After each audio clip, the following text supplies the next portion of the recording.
We are excited to announce our new Pilot in Command webinar series. Foreflight is partnering with AOPA and Jeppesen to bring you monthly educational webinars covering a range of topics that will help you get the most out of Foreflight and Jeppesen. This cross-country flight planning webinar is the first webinar in the series. Next month, we will be focusing on decision-making and in-flight safety. Visit foreflight.com/PIC to keep up with the upcoming webinars. Before we get into it, you can submit questions throughout the webinar, and we will try to answer everyone's questions at the very end. If you missed a section of the webinar, don't worry. We will be uploading this video at foreflight.com/PIC, and you can watch the full video with Q&A there. Good morning, and welcome to the first one, which is cross-country flight planning, presented by Foreflight. My name is Phil Inman. I'm a member of the pilot support team based in Houston, Texas, and we're going to be covering a wide range of topics related to flight planning, cross-country style, for the novice pilot as well as the experienced pilot. My goal today is for everyone to come away with new information, new tips, new thoughts, new suggestions, maybe solve a few problems along the way in planning a cross-country flight. We're going to cover a lot of topics today. This will cover the creation of an aircraft in Foreflight. We're going to plan a route. Actually going to have a few wrinkles in that route that's going to add to the complexity to it and give you some suggestions on how to work that complex route into something that's a little more simple. We're going to check weather using a variety of weather sources and briefing features that are available within Foreflight. Going to help you find and locate airport information. In this case, we're going to be looking up our destination airport and going through the detailed information that's available for that facility. We're going to be briefing our flight and showing you how to brief it online using Foreflight. We're going to be downloading data and packing data to make sure that you are properly prepared for that flight and that your device is properly loaded with all the information that it needs when you disconnect it from the internet and take it with you in the cockpit on your airplane. We're going to be viewing your flight in 3D, an exciting feature that's been introduced in the last year, available to our Performance Plus subscribers, that offers 3D views of airports and various locations, just about any location around the country or around the world for that matter, as well as previewing our flight before we even make it in three-dimensional visuals. Lastly, we're going to be creating a checklist for the airplane that we created. After that, we'll open up to Q&A and cover any questions that you may have. And hopefully at the conclusion of this, you'll find that the time you spent with us was very much worthwhile. I'm excited to be doing this, so let's jump right into it. We're going to start with creating an aircraft in Foreflight. Many of you have probably already done this. Some of you maybe have not. So we're going to do one from scratch. We have a blank canvas here. As you can see, there's no aircraft in our Foreflight profile. So on the iPad, we're going to More down in the lower right-hand corner, and then we're going to Aircraft. You can see there's no aircraft already loaded. See the plus sign in the upper right? We're going to tap that.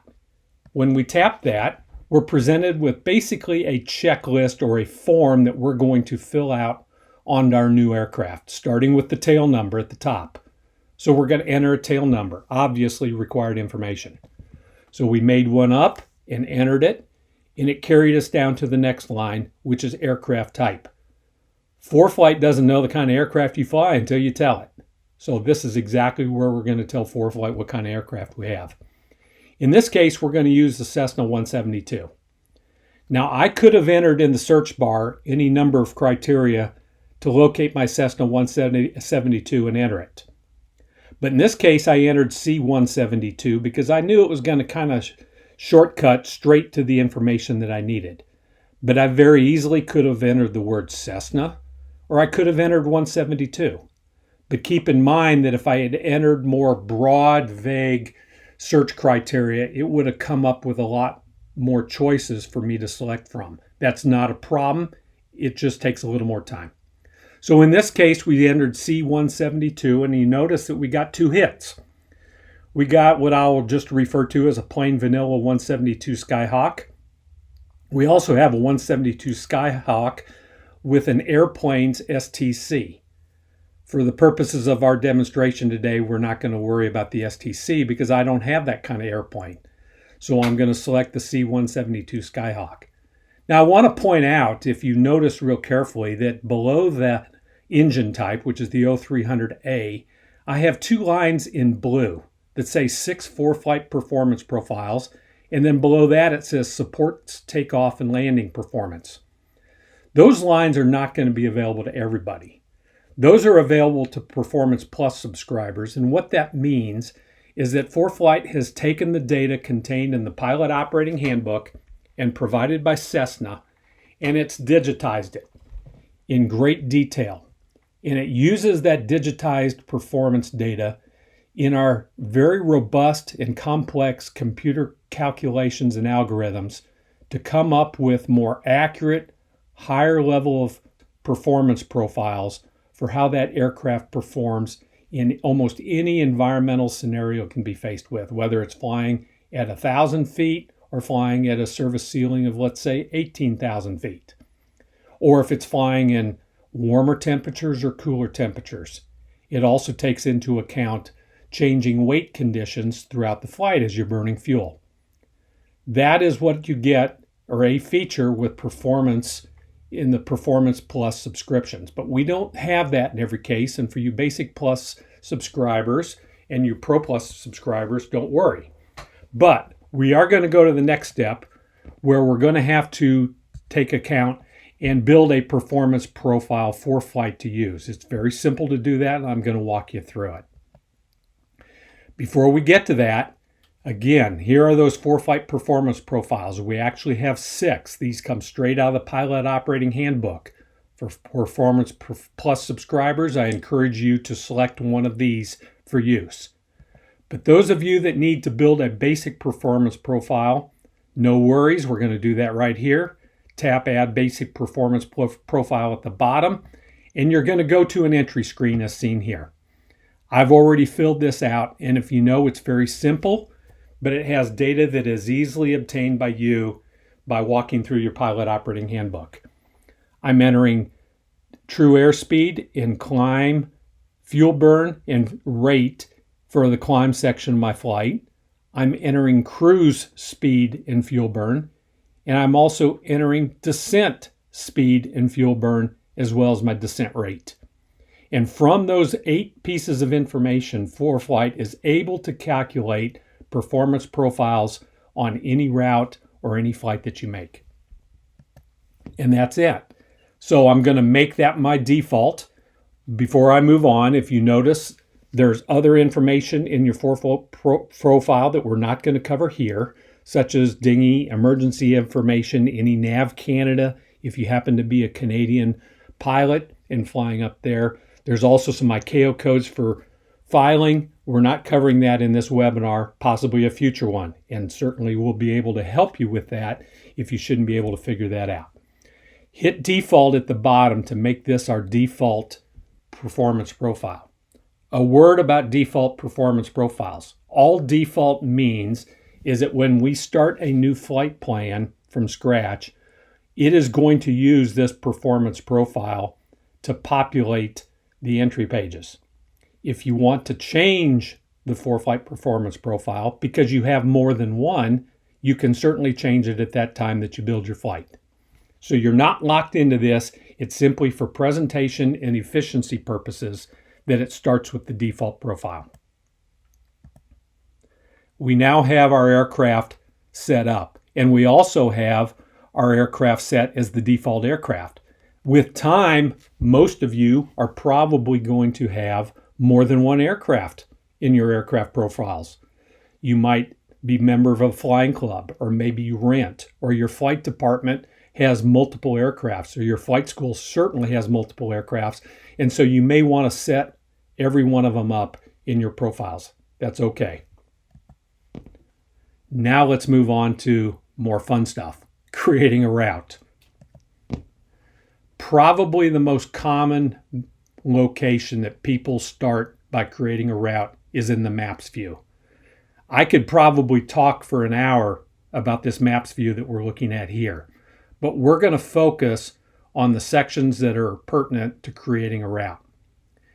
Now, the main focus of this is going to occur in what we call the flight planning box in the upper center section that's kind of has a black background. Some people create their route in the search bar in the upper right-hand corner. There's absolutely nothing wrong with that. But there's more features and more functionality if you do it down in the box below. So with that, we're going to start filling out our flight plan. Now, if you notice before we started anything, it already has identified the aircraft because we made N0AB12 our default aircraft. And it's got a performance profile already pulled up. It also has a default altitude of 6,000 feet. So it's already anticipated what you're going to do by your settings that you've created to this point. So let's move on. We're going to start by our departure airport. Now in this case, I happen to be located at LaPorte Airport Tango 41. And so what I did is I tapped on Tango 41 and it brought up the airport box. I could have gotten to Tango 41 by going to the airports tab in the lower left-hand corner, or I could have just typed in T41 into the search bar, or more preferably into the flight plan dialog box, the section where it says tap here to create a route. But in this case, I tapped on T41, which you can see with the magenta airport symbol, and I'm going to tap on add to route. And when I do that, T41 is added. Now we've got a red bubble next to T41. Let's not worry about that right now. We'll come back to that later. Now we're going to decide where we want to go. So we're going to pick a departure airport. And in this case, I'm just going to enter the departure airport Kilo Charlie Foxtrot Delta. That's Coulter Field up near Bryan College Station, Texas. It's about a 100-mile trip. So we're going to go there. And that's our destination airport. I type that in, and if you notice, it now has a bubble, and the map instantly created a direct to route from Tango 41 up to Coulter Field. It also calculated the distance in the lower left-hand corner of the flight plan dialog box. We now have a time en route. Now that we know that it's got the aircraft and the basic profile, that in fact we did that, it knows how long it's going to take that to fly this 91 nautical mile flight at 6,000 feet. It's going to take an hour and 2 minutes, and it's going to consume 7.7 gallons of fuel, and we have an average headwind of 3 meters per second. Now, moving on, we're going to enter the estimated time of departure. In this case, it's going to be today at 5:25 p.m., and as soon as I did that, we now got an ETA time. It can't calculate the ETA until it knows the ETD, the estimated time of departure. And so when it does that, our brief navlog box, which is very abbreviated, is filled out in the lower left-hand corner. So we're good. Well, maybe not exactly. By design, this route carries us right through the heart of Houston Intercontinental Class Bravo airspace. Kind of did this by design because we want to illustrate a point or two about how just because you go through Bravo airspace doesn't necessarily mean you have to go completely around it. In this case, we're going to circumvent some of it. So we're going to do a couple options. One is we're going to look at the routes that Foreflight has available to us that might route us in a direction differently than the one that I've got selected as direct. So this is called the Route Advisor, a very powerful feature in Foreflight. We're going to tap that, and immediately it comes up with some choices. Since it's not a long or a complex route, it doesn't provide too many choices. If we were going several hundred miles, I think you would see more route being offered. In this case, we have an ATC cleared route and we have an airway route. The ATC cleared route is a route that has been cleared, if you choose to file, by air traffic control in the past month. And in this case, it says it's been done 4 times. at altitudes between 3,000 and 8,000 feet for piston aircraft. So we know that if we were to file that route, that is something that ATC has accepted in the past and is most likely going to accept in the future.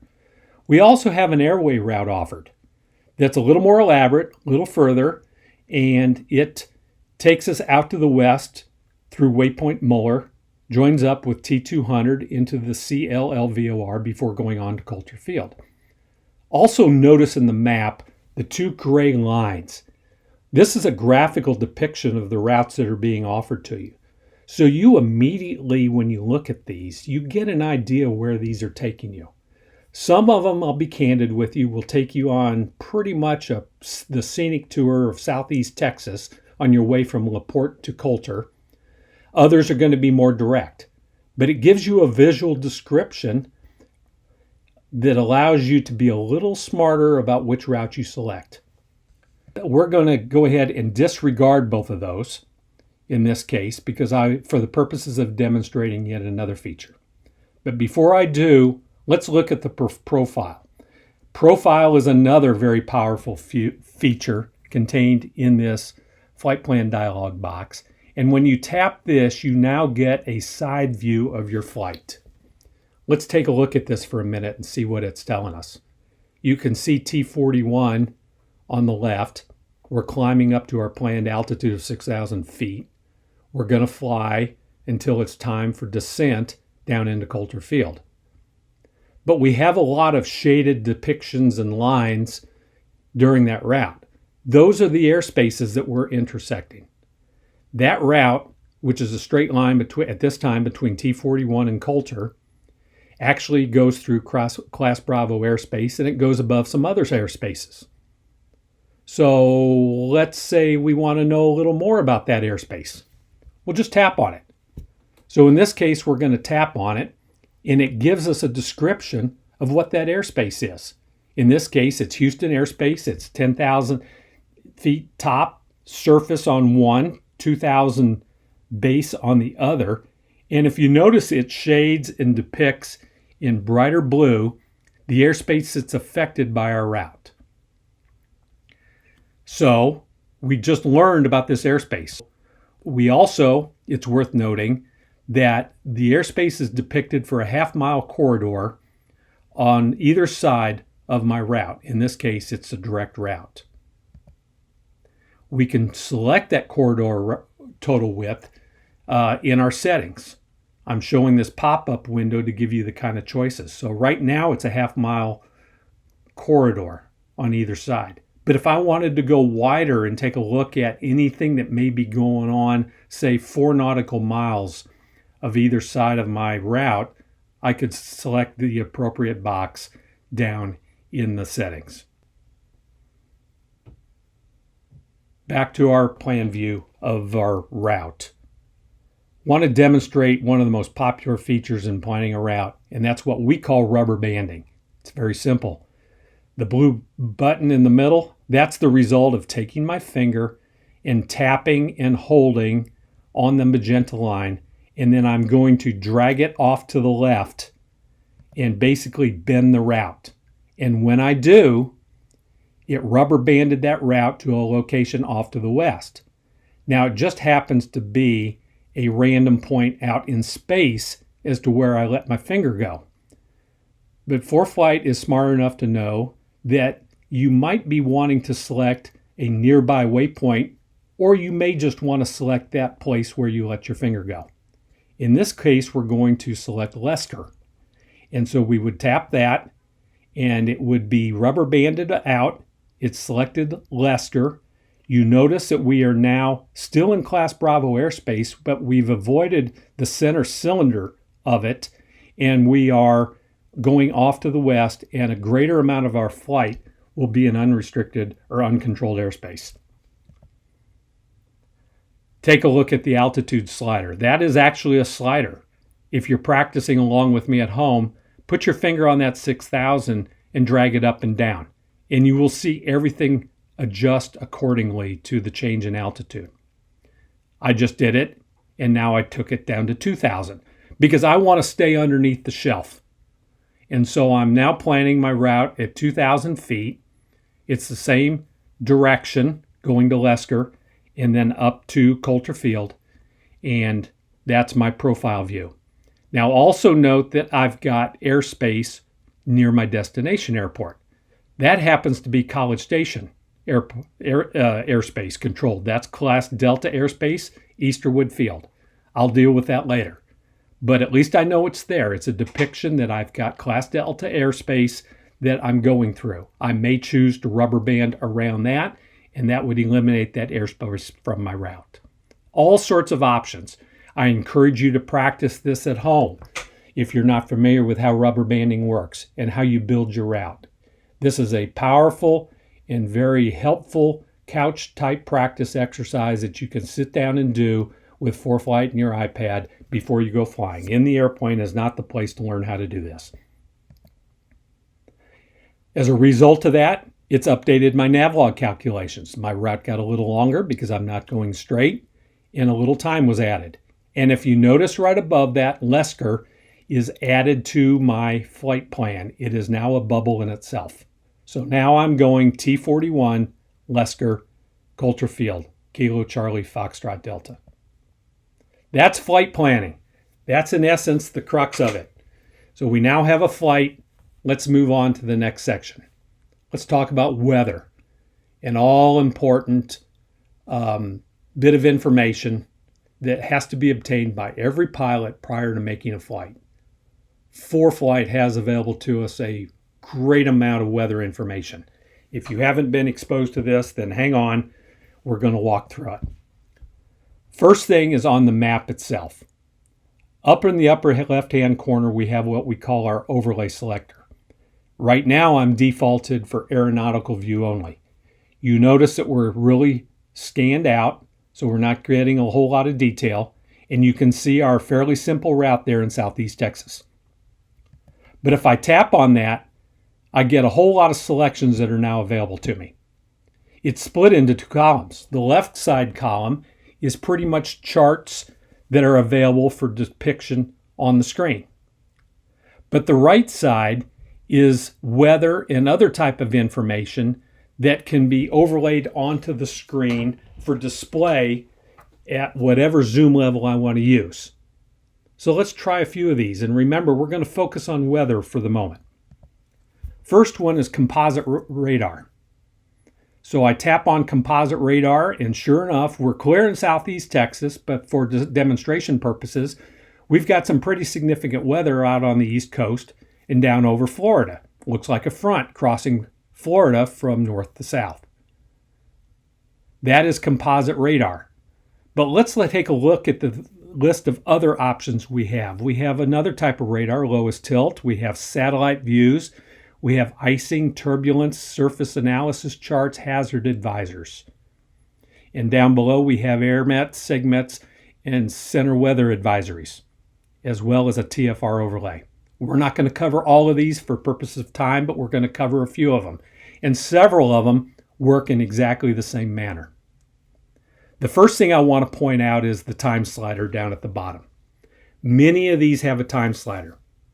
If you notice, in this case, the radar, on the left side, we've got 52 minutes in the past, whereas on the most recent is 7 minutes in the past. So we've got a 45-minute presentation that we can make. The little play arrow button on the left, then we can put that into movement, and it will play from 52 minutes to minus 7 minutes. And then it will loop back. It plays in a loop.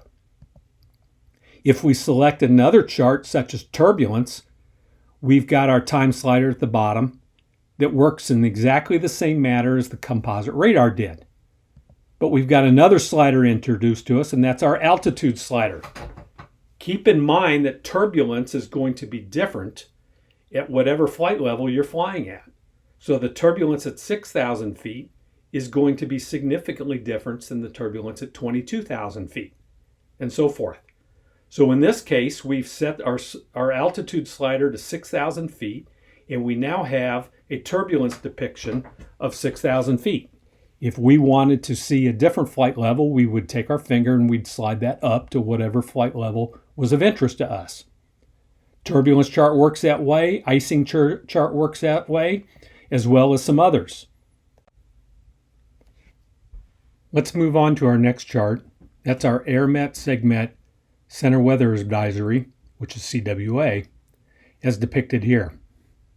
As you can see, this is a pretty busy chart. That's good. It shows us a lot of information. Highlighted in the magenta box are 4 choices. They're all highlighted blue, so that means they're all turned on. We have our icing, turbulence, IFR conditions, and thunderstorm or convective activity. You can turn those on or off if you want to isolate yourself down to 1 or 2 types of segments. In this case, we've got them all on, but we're going to focus on one particular one. So we tapped on it, and immediately we had a window pop up that shows map information. That particular quadrangle actually has IFR conditions as well as turbulence at flight levels 27,000 to 41,000 feet. But we want more information. So if you notice there's a right-hand caret or arrow on the turbulence, let's tap on that and we'll get a pop-up with a text description in great detail as to what that turbulence segment is representing. It gives us our times, it gives us our boundaries, all the textual description that you're accustomed to seeing. You can do this on any one of the charts in the Center Weather Advisory segment AirMet chart. That's our flight layers. Let's go to the imagery section of Foreflight. It's at the bottom, a tab that maybe many times you've overlooked or haven't bothered to take a look at. But we're going to look at it here. We tap imagery and up comes a long list of graphical and weather forecasts, charts, and other information that's provided by our various weather providers. In this case, we happen to be highlighted on featured, and we see a flight category chart, a latest surface analysis chart, and today's forecast. Those are thumbnail depictions of what you're going to get if you tapped on one of those. Let's go down to the prog charts. Look at the wide selection of time frames involved here. Find the one or ones of interest, tap on them, and view them. That's what we did here. Tremendous detail. We're not going to cover the color depiction, what everything stands for, but you've got a wide assortment of weather products available to you in the imagery. All in great detail, all color enhanced to not only give you more information, easier to see, but also to draw attention to you to the items which are of creative interest. You can save some of these as your favorites. The dial or clock with the star next to it is the favorites button. Tap that and then it will be saved to the favorites, and it will ask you which one that you want to save, and it will also show you previous charts that you've saved, imagery charts that you've saved as favorites. Let's go to airports view. This is at the bottom lower left hand corner. This is our vast library of information about every airport that we have in the area or the region that you have signed up for. In this case, the United States. You can go to browse and select airports and select the state of interest and browse through all the airports in a particular state. In this case, we've already selected Coulter Field. That's our destination airport. So back, the first tab on the left is our frequencies. As you see, it's broken out to easily find the frequency might be interested of you. You want the approach frequency for Houston Center. You want clearance delivery. You want the common or the CTAF frequency. Any flight service frequencies are all listed there. The next one is weather. It starts at the METAR. This is where you'd get your METAR information for Coulter Field. But there's a lot more information down there. You can have the TAF available for that field or the nearest field that has a TAF available. In this case, you have KCLL, which is only 14 kilometers south of Coulter Field. And there's the TAF for it. The MOS stands for Model Output Statistics. This is a feature that's been around quite some time, and is a very handy and very powerful forecasting tool. I encourage you to give it a look as an alternative to the TAF. And this is a bunch of statistics that are gathered from the numerous weather sources that do forecasting and is now presented for aviation purposes. You can go down to a forecast discussion. You can also see winds aloft. Here's the forecast discussion. Now you get into text presentation and of course the winds aloft at the various altitudes. Now you're not going to be flying up to 12,000 or 33,000 or even higher than that if you scroll down. But again, at this point when in your airport view, it is not paying attention to the aircraft that you're flying, but it's giving you all the available information for Coulter Field. Next tab over is runways. Gives you every information about the runways that it has. At Coulter Field, there's only one, 1533.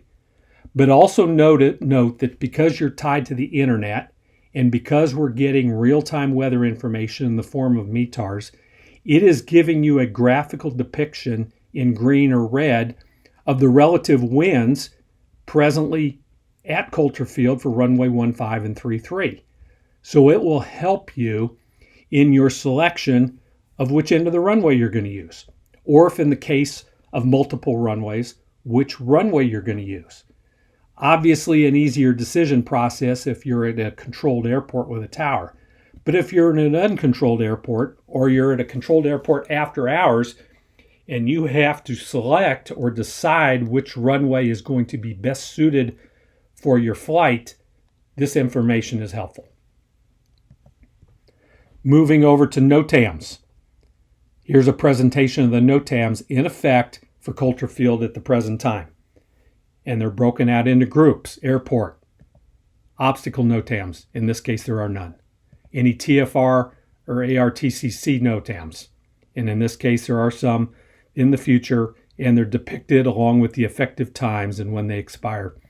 And then any Jeppesen operational notes that may exist are carried over here for presentation to give you all the information you need about Coulter Field. One more tab over is services. This would be things like FBOs or lodging in the vicinity. You may be flying to Coulter Field and it's your first time there. You don't know what's available around Coulter Field. Is there a place to spend the night? Is there a way to move around? Is there a restaurant so I can go get something to eat or even rent a car? This information is all depicted right here. Of course, we have the airport flight diagram presentation for Coulter Field. This is essentially a picture of the manual that you would have. In the old days, we carried this little book with us. Now it's electronically depicted in Foreflight. And then if you go to more, there's general information about Coulter Field, such as operating hours, or maybe particular contacts, such as the airport manager, the data cycle frequency, and other features that may exist about Coulter Field. Let's talk about NOTAMs briefly. Back when we began and I loaded up Tango 41 as our departure airport, I told you don't worry about that little red bubble because we'd come back to it. Well, now we're going to worry about it. Now we're going to figure out what is Foreflight telling me about Tango 41. The easiest and best thing to do is just tap on T41. I'm going to take a pause here for a minute and talk about what I like to refer to as the power of the bubble. When these bubbles in this presentation contain a lot more information than just the letters and numbers T41. I encourage you to spend some time and tap on these and find out what's underneath them. In this case, we're going to start with the alert about T41, and in this case, there is a NOTAM for Tango 41. But before we move on to that, let's take a look at all the other options that are available simply by me tapping on that bubble. I can change my departure airport. I can insert something before it. I can select the runway. I can select an altitude and speed if it were, say, a waypoint like Lesker. I can select departure procedures, and I can show plates and diagrams, all from tapping this bubble. I can also show on the map, and I'm not going to do it here for purposes of time, but I could tap on Show on Map, the box at the upper part of the pop-up window that's depicted in green. And if I tapped on that, the airport diagram would overlay the map, and I would have my airport diagram for Tango 41.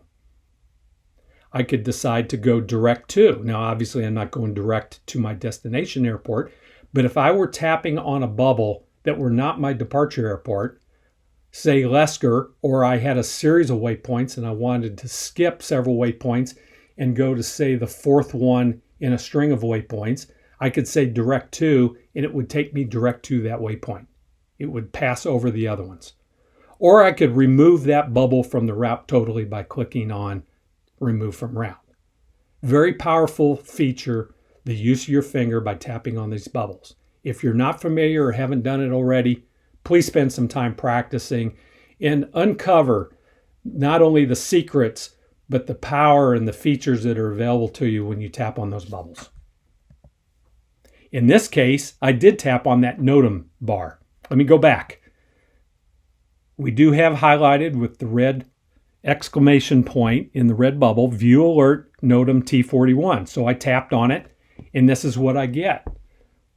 As it turns out, runway 523 is closed or has closed restrictions. You need to read the detail and find out if this applies to your flight or not.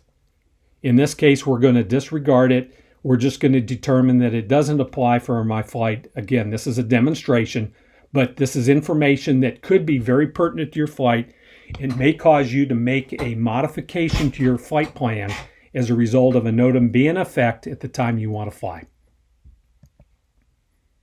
Now we're going to talk about briefings. We always, and it's expected on us as pilots to gather all applicable information to our flight, and most of this is done in the form of a briefing. Now, many of us learn, and in the old days, you'd pick up the phone and you'd call 1-800-WEATHER BRIEF or some other type of service that could provide you a briefing, and you could have a conversation with an agent that could answer your questions and provide you information. That's still available to you.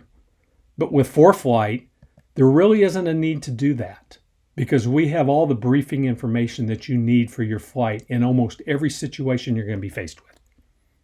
So how do I get a briefing?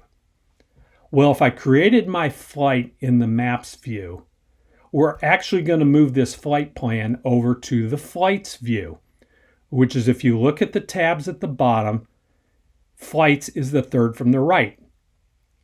As you can see, maps is the second. The first is airports, and you have maps, then you have plates, then you have documents, then you have imagery, and then you have flights. So what we're going to do is we're going to send our flight plan from maps to flights. And to do that, we're going to tap the Send To box, which is the icon in the lower right-hand corner depicted by a box with the arrow out the top. That is our Send To box. You're going to see the Send To box in a lot of places around Foreflight. Don't hesitate to tap it and see what lies behind it. And depending on where you are in Foreflight, you're going to be offered different Send To options. But in this case, we're focusing on sending our flight plan from maps to flights. So we tap that, we're going to select flights, and I mentioned all the options. I could have sent this flight plan to someone via email. I could have sent it to my logbook, in which case it would create an entry in my logbook. I could send it to the clipboard. I could send it to my printer. Or I could send it to our companion app called Passenger. We're not going to talk about Passenger today. If you have not explored Passenger, I encourage you to do that. It's a free service. It's a free app and very handy for, as you guessed, the passengers that you take along on your flight. In this case, we're focusing on sending it to flights, so we tap that and we move to flights. For many of you, this may be the first time that you've ever explored the Flights tab. So we're going to walk through some of this as if you haven't been here, but we're not going to create a flight plan in Flights. We'll save that for another webinar. But in this case, this is where you get your briefing. Right at the top, you can see with the teal covered icon, the word briefing. This is where you generate your briefing for your flight. Now, before we do that, I want you to take note of all the information that has come over from our flight plan dialog box in the Maps view. It's all there. The departure information, the destination information, our ETD, our aircraft, our performance profiles. Here now we're being presented with some other choices if we were to scroll down, which I'm not going to do. But in this case, we're going to select IFR, but if I wanted to fly this VFR, I could select that and change it over to VFR. And of course, there is a simple navlog box at the top, which gives us probably the most pertinent information about our flights. How far are we going? When are we going to arrive? What's our time en route, our fuel, and what's our average winds? But in this case, let's go to briefing. We tap that, and up comes our briefing. Now, in this case, I defaulted to what we call the classic briefing.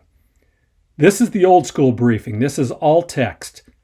And frankly, it's pretty boring. The information's there, and you can select what it is you want, but it's all written, and some of it is still sort of what I'll call automated, or it hasn't been converted over to, let's say, plain English. For many of us that have been flying a long time, this is not a problem. We can understand this, interpret this, and this fills our need. But we go better than that. We can go into settings, and down in the section that says briefing format, it's the line at the top. If you noticed, for what you just saw, we have the classic text selected. But we're going to go to a different one. There are actually 3 formats we present. The classic text is the one on the bottom. We're going to go up and select graphic PDF. So we select that one, and now we got something that's more interesting. We have a graphical depiction of our briefing. This is the first one. You'll be presented with a vertical cross-section chart of our flight. This shows our winds aloft. The blue line depicts our path. You can see our climb, and then we're in cruise for quite a while, and then we have a descent. And it has our winds all along the way. If you scroll down, you now have a top-down view of our route along with the winds, and in this case, this is at flight level 60, which is 6,000 feet. If you scroll down further, you would be presented more graphical depictions of more charts, as well as a color text section. But I want to demonstrate the graphical HTML briefing. This is a little bit different. Same information, it's just presented differently. The first thing is you're presented with a table of contents on the left. You have a summary of your flight there at the top, the briefing summary, and then you have the standard briefing information. If there are any NOTAMs of pertinence to your flight, you're immediately taken there. And in this case, you noticed or remembered that we had a NOTAM for a runway closure at Laporte, our departure airport, T41. And there it is. That's where the graphical briefing took us. But you can scroll on down further and get all sorts of information here. Weather synopsis, current weather, forecasts, NOTAMs. You can select these in any manner you want and go and look, and there will be a combination of very interesting color-coded charts and graphs, as well as text data, which will be outlined in color as well. Here's our route. As you can see, airports sort of along our way have the flight category depicted. They're all VFR. They're all in the green. I encourage you to try and to view all the briefings to find out the one that works best for you. Now let's talk about packing for your flight. I briefly mentioned this earlier, as this is an important feature and an important practice for you to get into prior to disconnecting from the internet in the flight planning stages and actually to go out and fly your mission. You should always pack for your flight. So how do you do that? Well, if you're in the flights view where we ended our last presentation, if you scroll to the bottom, you will have a line that says pack. And when you tap that, you will be given a description of what they're going to pack for you. Now, in this case, I already had all my charts and diagrams for Texas already loaded onto my iPad. So I don't need to pack those. I'm current there. But it is going to pack all the latest weather, all the advisories in the form of AirMets and SIGMETs, any TFR information. It's going to update and pack for my flight all the latest fuel prices, any and all airport NOTAMs, as well as a brief description of 3D imagery, and more on 3D in a minute. And then I hit that pack button, and it will take just a couple brief minutes to pack, and it will load me up. Also take a look at the map above. There is a outline of approximately 50 miles either side of my route that is depicted by that shape that's rounded on either end. That is the corridor for which it's going to pack information. So it's going to look at anything and everything in that corridor and pack it for you. Because once you get in the air and you're not connected to the internet, there's no way to get new information to your device. Well, there is. If you're connected to ADS-B, there is ways to get certain information, but that's not the topic that we're going to cover here. And ADS-B is limited in the kind of information that it can provide you. Just get in the habit of packing for your flight. Now, if you're back in the maps view, again, the second tab from the left on the bottom, we have a pack button there too. It's outlined by the magenta or the pink box. You tap that, you're presented with the same amount of information that it's going to download. So you can pack from either location. Again, I highly encourage you to get in the habit of packing before every flight.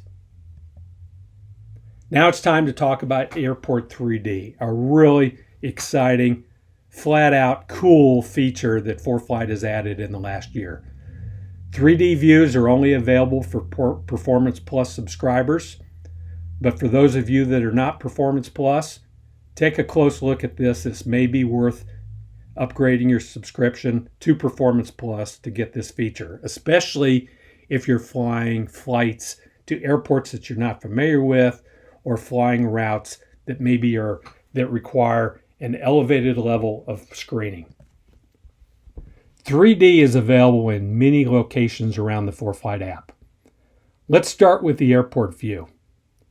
Remember when I tapped on the airport view and I pulled up Coulter Airport and it provided me all sorts of information such as info, METARs, forecast, information about the airport facility itself. Well, there's a button there also called 3D View. And when you tap that, you're given a 3D perspective of Coulter Field. It gives you the highlights here in the boxes at the top, kind of part of the sky, of where you are and what you're looking at. And in this case, it's happening at 6,400 feet. The two bars at the right that say 15 and 33, those are the available runways for Coulter Field. So I'm going to select one. Let's select runway 15, and let's assuming that I'm going to be landing to the south on runway 15. It immediately takes me to the look that I will be presented with when I'm on short final. I'm at 1,246 feet MSL, which is pattern altitude at Coulter Field, and I'm roughly 1 mile out. In this case, I'm 0.8 nautical miles out, and I'm on approach. I can take my fingers and actually zoom in, pan up, pan down to give me different looks of what that runway profile and that environment looks like and what I'm going to expect when I'm approaching runway 15 at Coulter Field. Let's say I'm not going to land runway 15, I'm going to land 33. We'll just tap 33 and it flips the view around and again is taking me roughly at pattern altitude 1620 and I'm roughly 1 mile out.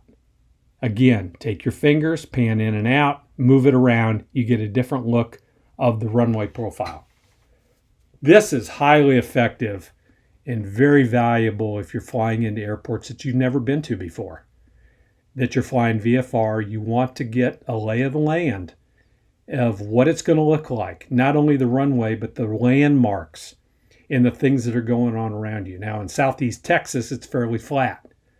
But many of you are in parts of the country that you've got hills or you've got canyons or mountains or you've got cities along with different types of obstacles. A lot of those will be presented, so you get a little bit of a perspective, situational awareness, for lack of better words, of what you're going to encounter when you come into that airport.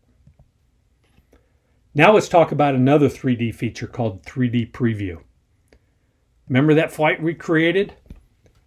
Well, we're in the flight plan view in Maps, and notice that to the right of the profile button is a button called 3D.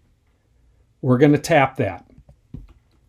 And now we have the capability of flying our flight from our iPad before we even take it.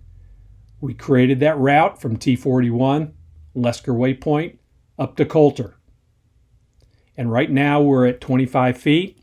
We're on the ground, even though it doesn't graphically show that. And that's because of the blue button at the left. You notice that the airplane is in front of us with a hashed V underneath. That's kind of the third person view. You're kind of outside the airplane looking at it as we make the flight. If you wanted a cockpit view, you would tap the button above, where the V comes out of the cockpit. But in this case, we're going to fly the flight third person view. Notice the play button below that, and then to the right is the 1x. That's the speed by which we want to do this. It goes from 1x to 20x. So if you want to, say, view a flight that takes a while to do it, just put it in fast motion. And you can change that motion speed during your preview flight as well. So as we start playing it, we get a view that may look like this. And in this case, we're coming up on Lesker Waypoint. We have Coulter off in the distance. And you can see that we're 30 minutes into the flight, crossing Lesker. That's 3D view. You'll have a lot of fun, I can promise you, playing with this on the couch, creating flight plans, then doing 3D views and flying the flight. And it gives you a great opportunity to enhance your situational awareness as you progress through your flight. Lastly, I want to talk about checklist.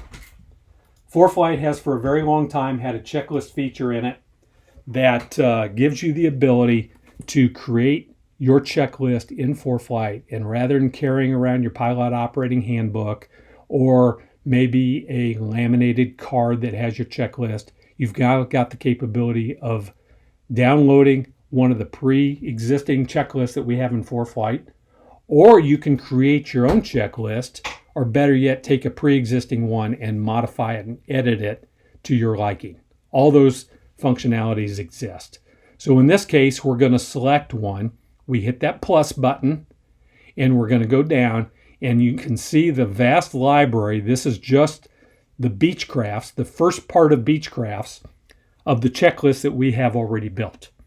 Well, we have a Cessna 172, so we're going to go ahead and add that Cessna 172S Skyhawk, and there's our tail number. We hit done, and we now have that checklist loaded up, and it's our default aircraft. If we open that checklist, we now have all the various sections available to us. We have pre-flight inspection before starting the engine with battery, if we were to be starting the engine with external power. These are all taken straight out of the pilot operating handbook. If you noticed, and I'm not going to, but if we toggled over to the right, we have abnormal checklist for abnormal situations, and we have our emergency checklist, all readily available to you. If you tap on one, in this case, we tapped on the pre-flight inspection, starting with the cabin. It starts with the pitot tube cover. And it tells you, it makes a note. Check for blockage, and on the right is the action item that's required with this checklist. They're not all just yes or no. They're actually asking you to do something. In this case, it's asking you to remove that cover. But let's pay attention to the boxes down at the bottom. When I remove that pitot tube cover, I can check it by hitting the green check. I can skip that. Let's just say I'm not on the right side of the airplane, or the proper side of the airplane. On my Cessna, it's on the left. Let's say I'm behind the airplane, or I'm not there at the pitot tube cover, so I want to skip it and come back to it later. I could hit the amber skip button. But take note also of the blue box. That's speak. You can do your checklist and have Foreflight talk you through it. You don't even have to read it. You can just say speak and it will talk, and the voice will say P.2 cover, and then you go do it. Kind of a hands-free operation, if you will. Okay. And there's the action item. It also, when you're in speak mode, it gives you the opportunity to stop it or pause it. Or if the Foreflight speak mode is going too slow or too fast for you, just hit the faster or slower, whatever's appropriate, and it will slow down or speed up to your liking. Takes a little practice. Very powerful feature to make checklist flow go faster and cover all the pertinent bases to make sure that your checklist has been complied with. Moving on down, you see this is what it's starting to look like after we've checked these points. I'm now down to parking brake, and I'm going to check that. You also have the capability, and we're not going to cover it here, to edit the checklist by adding particular items. Lastly, let's cover a few things that I'm going to call flight operations, but these are kind of in-flight settings, if you will, that you can do to enhance the experience of what Foreflight has shown you. We're starting out, and let's say we're en route here, we're off of LaPorte, and we want to add some graphical depictions to make Foreflight a little more meaningful and a little more helpful to us. So what do we have readily available? I want you to pay attention to the gear icon at the upper left.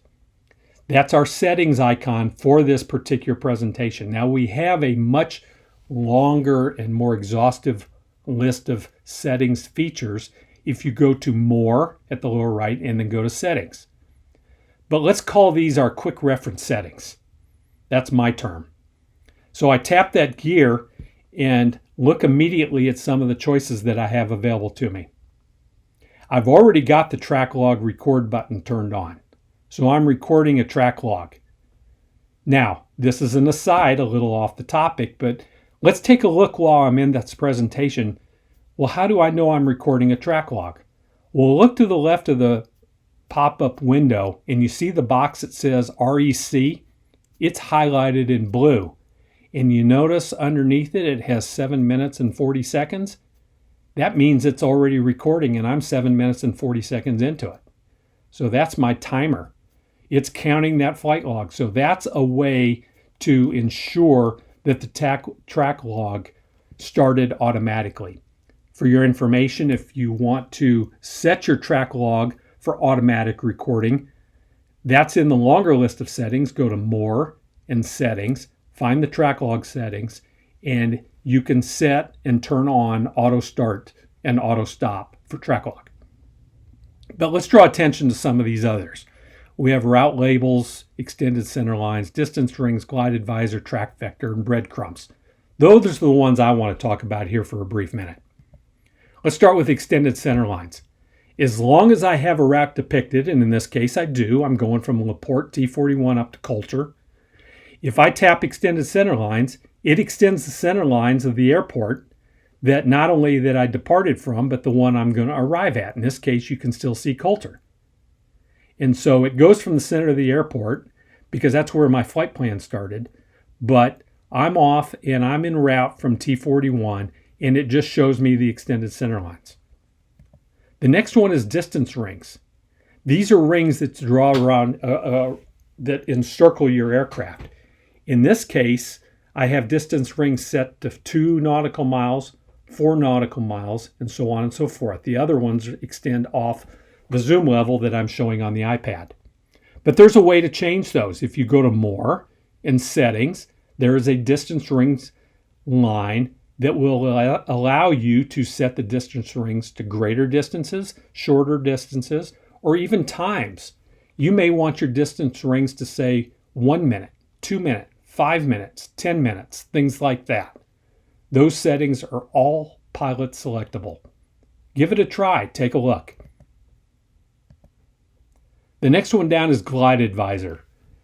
This is a safety feature that we built into Foreflight a couple years ago, and I'm not sure we can count the number of times that we've received comments from our customers saying that I got into a pickle during my flight, I had an engine out, I had to look around, and Glide Advisor just gave me so much situational awareness and helped me get my aircraft on the ground. I encourage you to give this a look, set it up, and while you may not have it on every flight, it's one toggle button away in the settings from having it on. Once you enter your glide settings and your glide ratio for your particular aircraft, and remember that every aircraft model is different, then it will draw a line, and it takes into account the winds, it takes into account the terrain, and that green button, which at times will become less looking like a circle and more looking like some weird shaped amoeba or something like that, because it's taken into account potential places that you could put your aircraft down and drawn a circle around them. So in this case, anywhere around that circle is within reach, given the altitudes and the winds that I'm encountering right now. Give that a try. And then when you fly, turn it on. And while that may not be information during a normal flight that you want to have presented, because it kind of clutters up the screen, as some people may think, it's a significant safety feature. Know where it is, know where to turn it on. And in many cases, until you're familiar with it, you may just want to leave it on all the time and just live with it. Because when you need it, you're going to want it. Moving on to track vector. Little hard to graphically depict this, but if you notice, and I'm going to zoom in, you see the little blue line ahead of my aircraft, just a short distance. That is the anticipated location of where I'm going to be in 1 minute. Those are all settings. Now, if I were happening to be in a turn, you would see a curved arc. Or if I happen to set my track vector to say where I want to be in 3 miles as opposed to 1 minute, then that dot would be out somewhere else. How do I change that setting? Well, as most of you probably have already guessed, go to More, go to Settings, and it's there. Again, I can't encourage you enough to get familiar with all of the various settings, the user customizable features that you have within Foreflight. And this is an example of one for the use of track vector. The last one is a fairly recent addition, a few versions ago, and that's breadcrumbs. You turn on breadcrumbs, and the route that you have taken in your flight is depicted in that bright green line. And so while you're in flight, you will know where you have been. Now, once your flight is completed, after a period of time, and the period of time is set by you, the user, that breadcrumbs trail will be converted into a track log, and the breadcrumbs will disappear.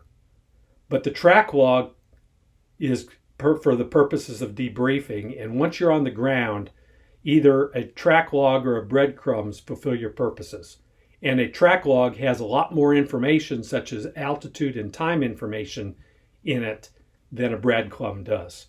Breadcrumb is very handy to show you where you've been, maybe where you are relative to a particular hold pattern.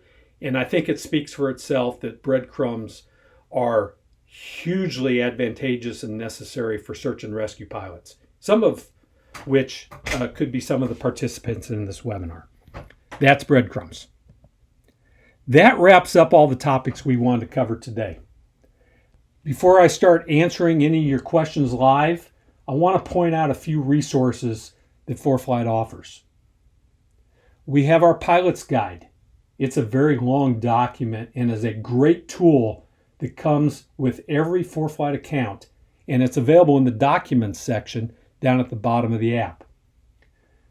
We also have a very extensive video library that we update constantly with tips and how-to videos on almost every major feature we provide. And here's a little user tip. When we come out with new features, we almost immediately release a how-to video that demonstrates that new feature at the same time. That isn't done in every case, but it's done in most cases. And of course, we always tell you to reach out to us at team@foreflight.com. Our little buzzword is that we are a fanatical pilot support group.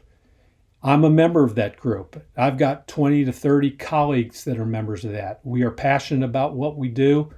Our purpose in life with Foreflight is to help our customers when they have a question, when they have an issue, they're encountering a problem, or they simply just don't know how to do something. Please reach out to us.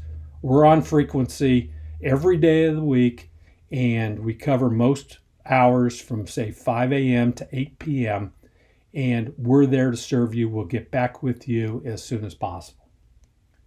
You can sign up for more webinars from the Pilot and Command webinar series at foreflight.com/PIC. And we're also making available a series of content called Foreflight on Frequency. We're making more informative webinars. We're going to conduct interviews, provide training materials, and much, much more. You can learn more about that and register for those webinars on foreflight.com on frequency. So with that, I'll now be answering some of your questions.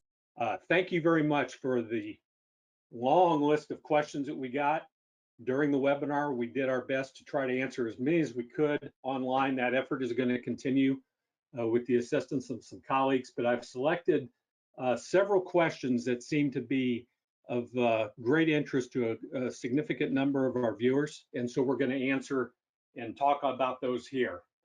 Starting with the first one, do you have the performance data for a Cessna T210M model yet if I upgrade to Performance Plus? I have Pro subscription and it's all a manual add. The answer is you can go to our performance directory that we keep at our website to see a list of all the aircraft that we have Foreflight performance profiles built for. Go to foreflight.com/products/performance directory, or you can go in the search bar on there and you will get to the page, the landing page, which you can search for your aircraft, and it will outline the details of what we have in the way of Foreflight performance profiles. Now, if you have problems with that, if you don't find your aircraft or have difficulties, please email us at team@foreflight.com with specific requests about your aircraft, and we'll walk you through the process to get your aircraft added to our library. Follow-up question, does Foreflight Mobile provide assistance in creating those profiles that conform to ICAO standards?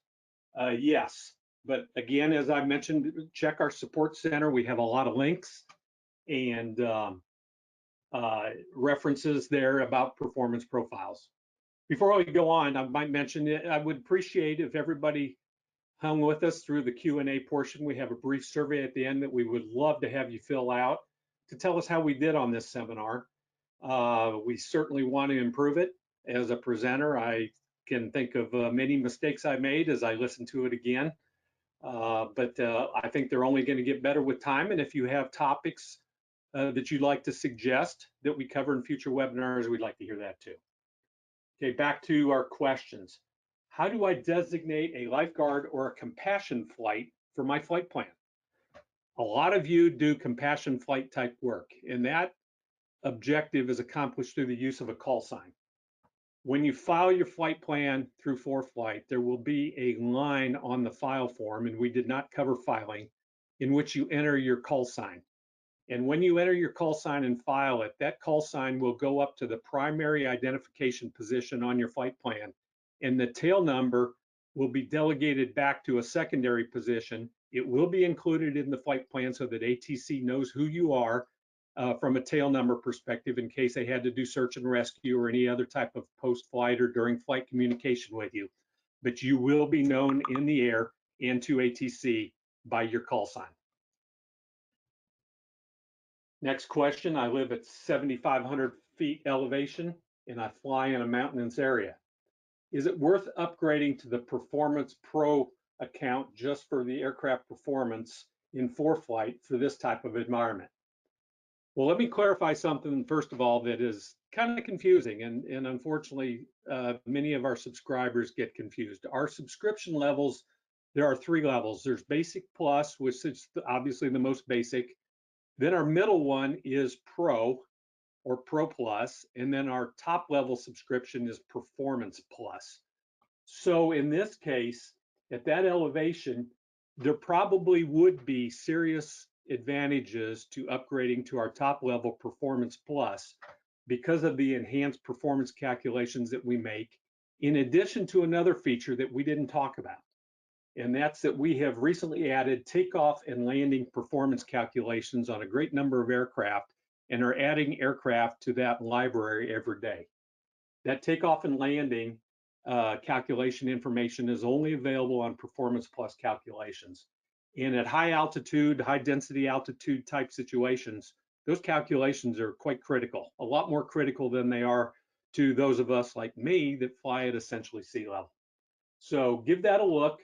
There's information about that on our website at www.foreflight.com. Next question, how do you change the default altitude in the flight plan? Well, the default cruise altitude is actually found in the altitude section of the aircraft profile. When you set up your aircraft, you will assign to it a default cruise altitude, and then that will carry over for you in use in the creation of your flight plan. Is the route advisor mostly IFR? It's a good observation and an excellent question. Yes, the route advisor is primarily intended to show IFR flights, but it can still be helpful to you VFR pilots who are out there that want to get a feel for the traffic that's going to be going around your route of flight. As you can expect, oftentimes common routes have a lot of IFR traffic.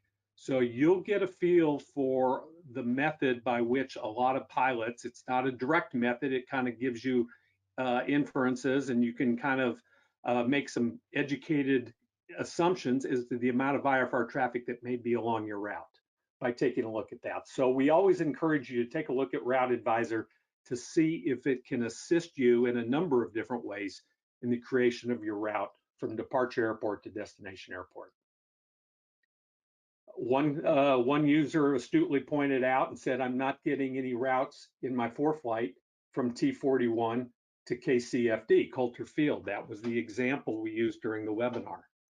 The problem there is that we were using two fairly small airports. There's probably not a lot of historical traffic direct between those two airports. So it's not at all unusual that you would not get many ATC cleared routes, or maybe even in some cases, no ATC cleared routes because nobody has filed it recently. But keep in mind, if you're looking for recommended routes only come with Performance Plus subscriptions. Basic Plus users and Pro Plus users will not get recommended routes. They'll only get ATC cleared routes and airway routes. Next question. How do you create and file a multi-stop flight plan in Foreflight?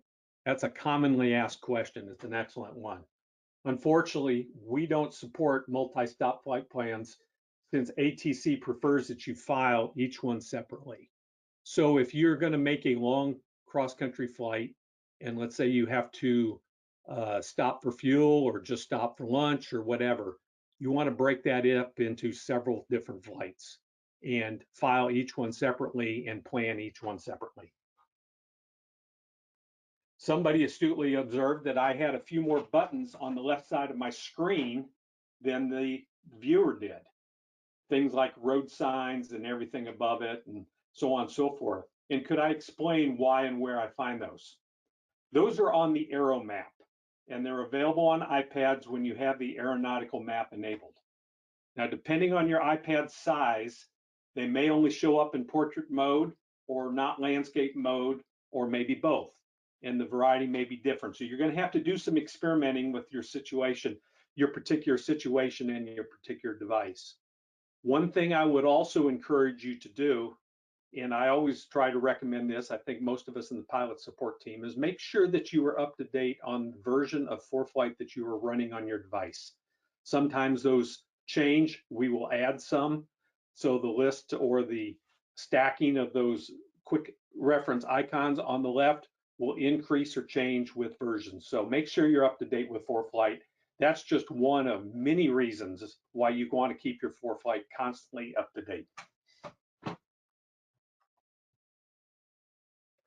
Next question. Can I have two altitudes in my flight plan? Example, one under the Bravo airspace and then another after leaving Bravo. The answer to that is yes. You can build your flight plan with multiple altitudes.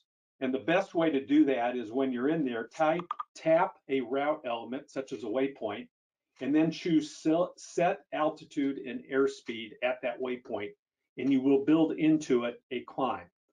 But if you're using the profile view, and I think at the time I was demonstrating the profile view, those multiple altitudes will not show up in profile view. That is not a feature that we support at this time.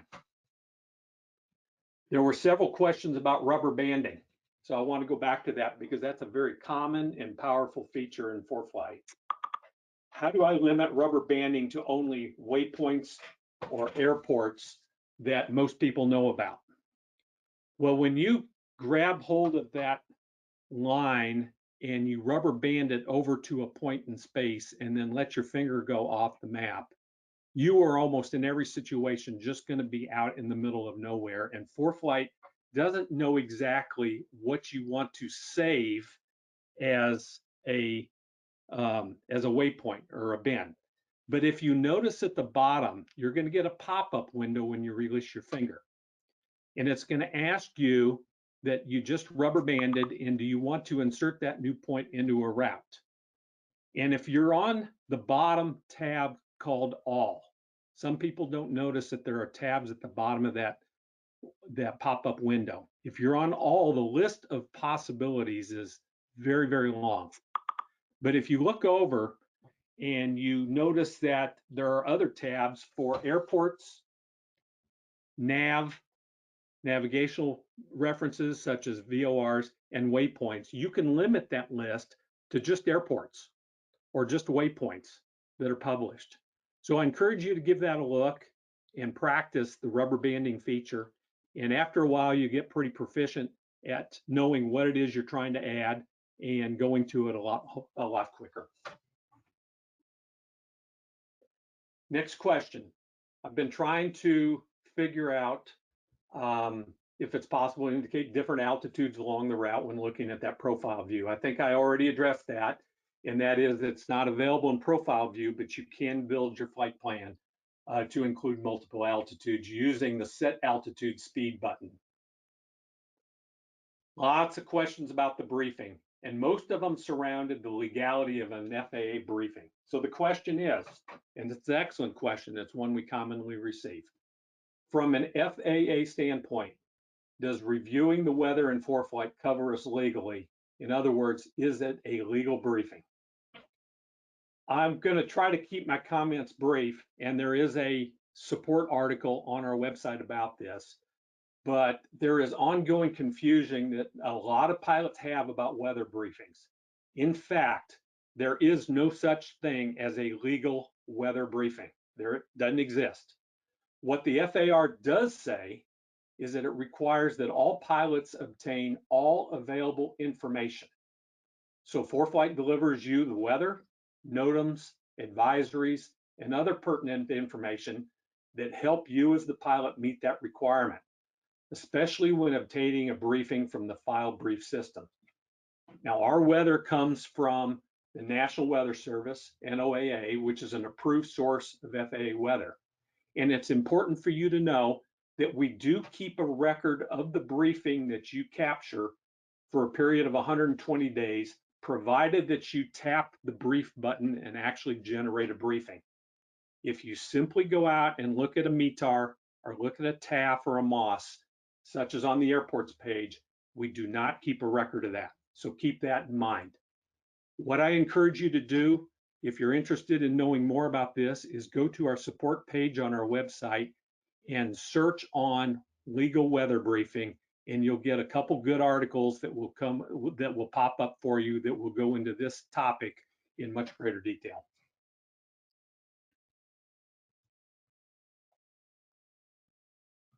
Next question. Regarding imagery, just to be clear, those aren't updated while in flight from the ADSB system. Is that correct? That's a very good observation, and he is correct. It is not updated by the ADS-B system. That's why you want to have a live internet connection before you take off and download those or pack them prior to your flight. Because once you're in the air and not connected to the internet, you're not going to be able to update them. Another trick that a lot of people do is that they'll take a screenshot before taking off and then refer to those images during flight via a saved screenshot. You can use the send to feature there and send it to a printer or send it to your iPad device to accomplish that objective.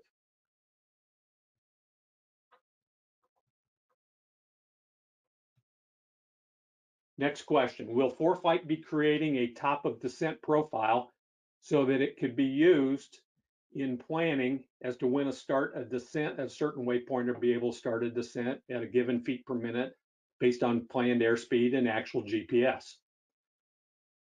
There is an instrument, if those of you, and we did not cover this in the webinar, but those of you that use the instrument panel at the bottom of your map view, there is a way to customize that panel with a little known instrument called descent to destination.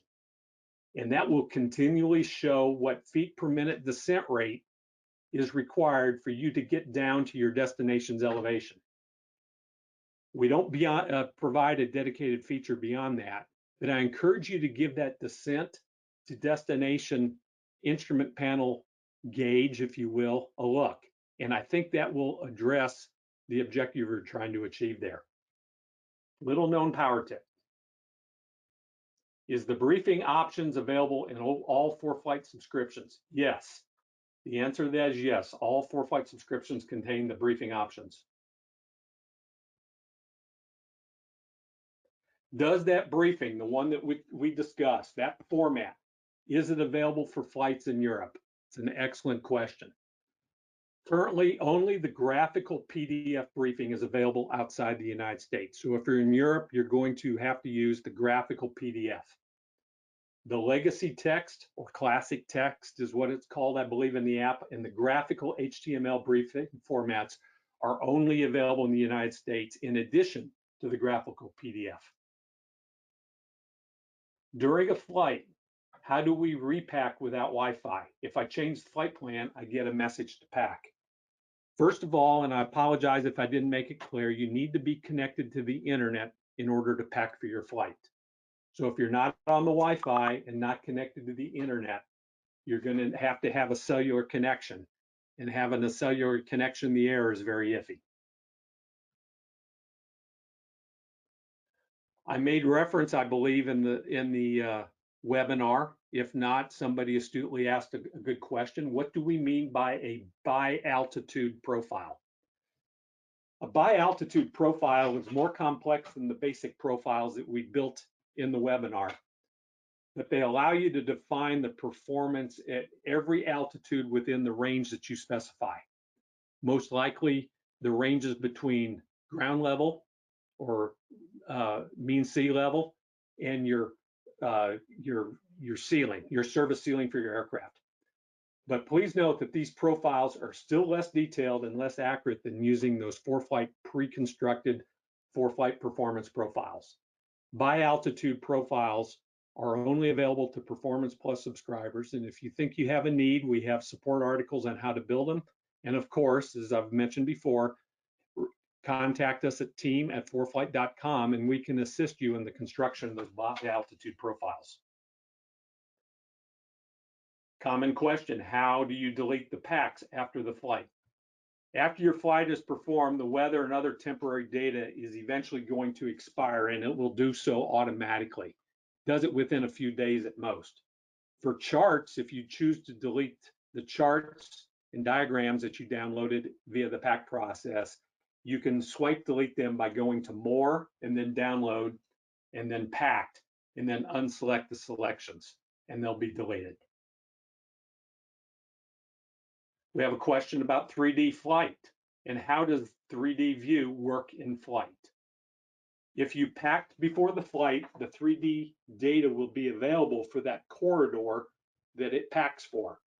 But please understand that the 3D view while you're in flight is not a replacement for looking out the window. or looking at your instrument panel if you're in instrument conditions. Please, please don't get fixated on the 3D view while you're in flight. That's not the primary purpose. On the 3D view, can you fly to your destination airport based on the runway selected? Yes, when you do build a flight and you select a runway, the 3D review and preview will follow your route exactly as you built it.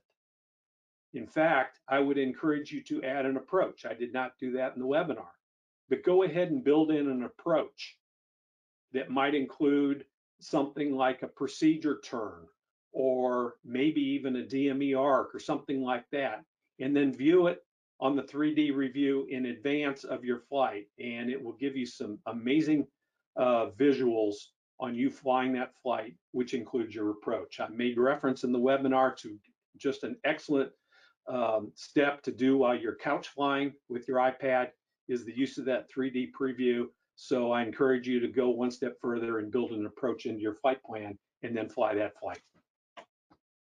An added tip, if you want to, if it's something that you want to do for fun, do it in a mountain environment, or in a mountain environment, and you'll get some excellent visuals of the mountains and the scenery below. Again, do it while you're on the couch. Got time for one or two more questions? Did you create an opportunity to upload a checklist based on an Excel or a CSV file that I already have built? We have the capability of importing Excel files, but they take a fair amount of work in order to get them presented in Foreflight. If you have a need to build a checklist that is not anywhere close to a checklist that we already have in our library, contact us at team@foreflight.com, and we'll work with you on getting it added to the list so we can build our checklist library. But a little tip is that if there is a checklist in our library that is close to the aircraft that you have the desire to have a checklist for, say a different variant. Let's use the example of the Cessna 172 Skyhawk with the airplane's STC that I showed in the webinar. If you needed a checklist for that, I would encourage you to start with the checklist for the regular Skyhawk and then edit it to your liking to include all the additional steps that are included with the airplane's STC.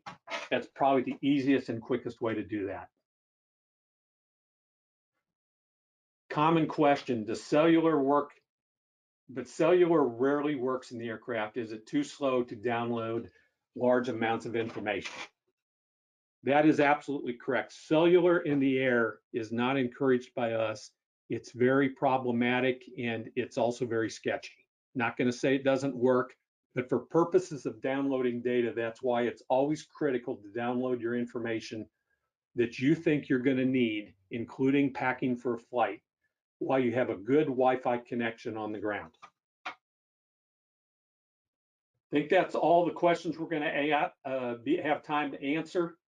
The last two, will this webinar qualify for FAA Wings credit? The answer is yes. All webinars in our pilot and command series will qualify for Wings credit. So stay tuned for future webinars and it will qualify. Final question, will this recording of this webinar be available? And the answer is yes. We will get it uploaded with a full recorded version with the Q&A at the end on foreflight.com/PIC. That wraps it up for our webinar today. We appreciate you staying with us. We appreciate your participation. We're excited to be providing you this service and looking forward to doing many more in the future. So with that, have a good day and thank you very much for being part of our Foreflight family.